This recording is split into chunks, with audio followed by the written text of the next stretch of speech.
There was a dispensation. Okay, we have 7 dispensations of time. Where we are now is the dispensation of grace. That's the church age.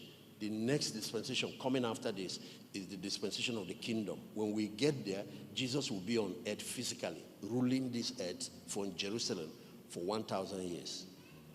The dispensation before us, the church age, the dispensation of grace, is the dispensation of the law. It lasted for 2,000 years. It was Moses and his teachings and then the prophets. Before Moses' dispensation, there was the dispensation of promise. The dispensation of promise is during the time of the patriarchs, Abraham, Isaac, and Jacob. There was no 10 commandments. And in those days, you get justification by faith, just like we get it now. There was no Levitical priesthood. Because of those who tell you that the tithing is part of the Old Testament. They tithed then because their dispensation, that dispensation of promise, was when God was talking about everything that will happen when Christ comes. So he gave them 7 elements that will enable them begin to benefit. For example, you notice Melchizedek did not serve Abraham the meat that the Levites will serve. He gave him communion. He gave him bread and wine. How many of you know what I'm talking about? Communion did not start with Jesus. In the dispensation of promise, all the priests at that time were both kings and priests, like Melchizedek. Before that dispensation, we had the dispensation of human government when God introduced this political system on earth. That political system was introduced after Noah's flood. Because violence, bloodshed, and all of those was part of what destroyed Noah's world and the explosion of immorality. So God now brought a new law. Anybody that kills, sheds human blood, by man shall his blood be shed. So he now instituted human government to enforce law and order. And from the flood, Genesis chapter 9, we started having the rise of kingdoms. Nimrod, and then Egyptian empire, Syrian empire, Babylonian empire, and all those empires, they will be completely erased from the earth. If you have read the story of Daniel, where there is a small stone cut out by no human hand, he hid these kingdoms at the foot and granted them. This human kingdom, all this your democracy and all this nonsense that is going on, will be completely wiped.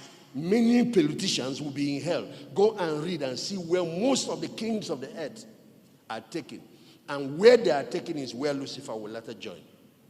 It's all in your Bible, everything I'm telling you.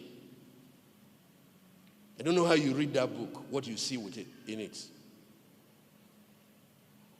Before the dispensation of human government, there was no government. God created man. What we had was the dispensation of conscience. Between the time man has eaten the forbidden fruit, he now has knowledge of good and evil. Conscience woke up. If you want to know, before that dispensation, there was a dispensation of innocence.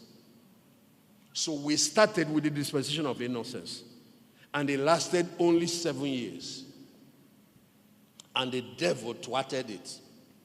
It should have lasted at least 1,000 or 2,000 years. Or of course, far more than that. But the devil introduced the knowledge of good and evil by luring Eve to go and eat the fruit. So the dispensation of innocence was cut short.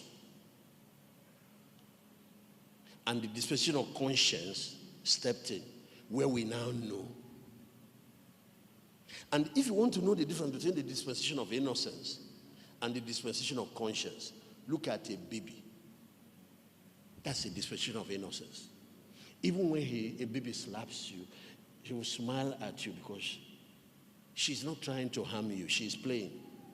Even if she puts her hand in your eye, she's not trying. There is no intention to do anything wrong.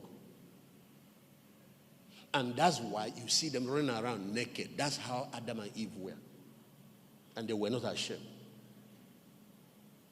There's nothing like looking at a lady a naked woman and say, wow, what is that I'm seeing? No, we are just clean like angels.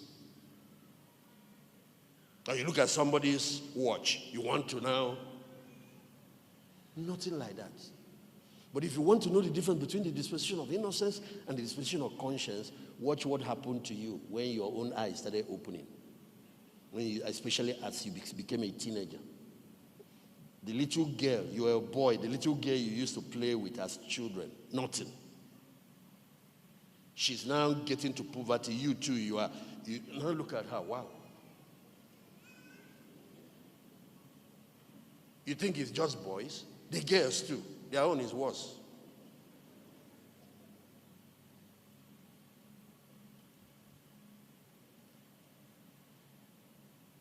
Long before then, sometime around the age of 6, 7, little children have started knowing evil. Can lie, can do all kinds of things, steal.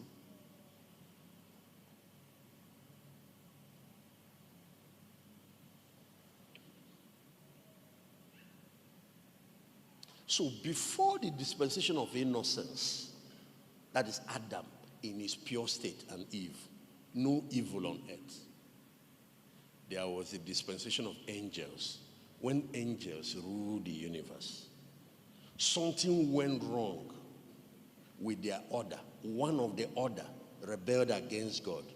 And it is to now solve that problem, God brought his own children into the situation and created a being that will be placed in an order higher than the order of angels. And that is how he introduced man.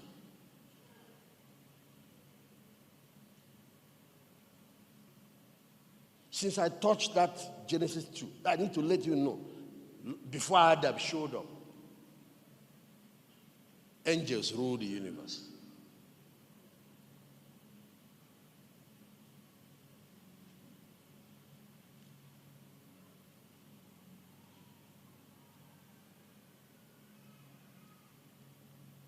They have been making an attempt to recapture this place. So the fall of man was their first re-entry. Later again, they wanted to have children and populate the earth. They started sleeping with daughters of men. And so you can now understand why God wiped everything. That he preserved Noah was purely because he was still a pure human breed, apart from the fact that he was a righteous man.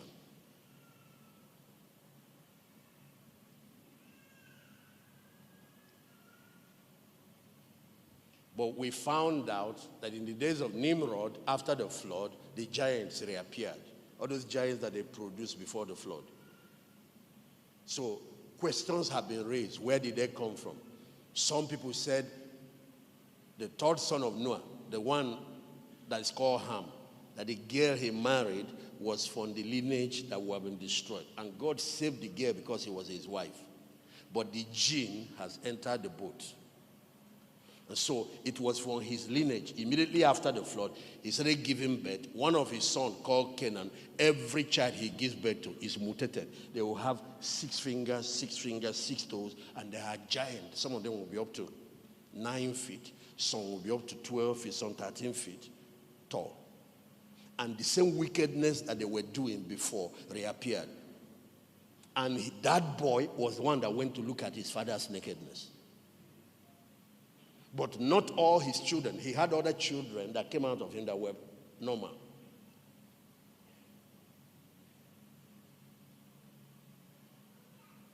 So Noah caused that particular one that carried the gene. His name is Canaan. So later you see that the same way God wiped the world with flood, he commissioned the children of Israel to go and wipe the descendants of the Canaanites. They have formed 7 nations. So they will tell you, but there were times the children of Israel would go to battle and God will ask them, wipe every living thing. These are descendants, Nephilims, descendants of fallen angels, not normal human beings. Or the what you call war convention, the one they use all over the world today. You don't bomb civilians, you don't kill women, you don't kill children, you don't do all that. It's from the Bible. If you want, I'll read it for you. It's the Bible that taught these ethics. including the jurisprudence and all these laws you are using to create, whether it's democracy, to create civil society. Thou shalt not kill. All of this, they are all biblical laws, including the laws of marriage and all that, including your civil laws.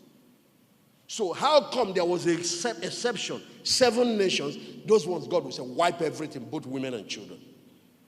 They are not normal human beings. God does not want Lucifer to ever repopulate the earth. So what brought me there is that dispensation of angels. A lot of us start our understanding of the Bible from man, the introduction of human beings, down to where we are. We forget that history began before man. And the rebellion that occurred there led to chaos, confusion, and the throwing down of Lucifer led to flooding and destruction on the earth. Lord.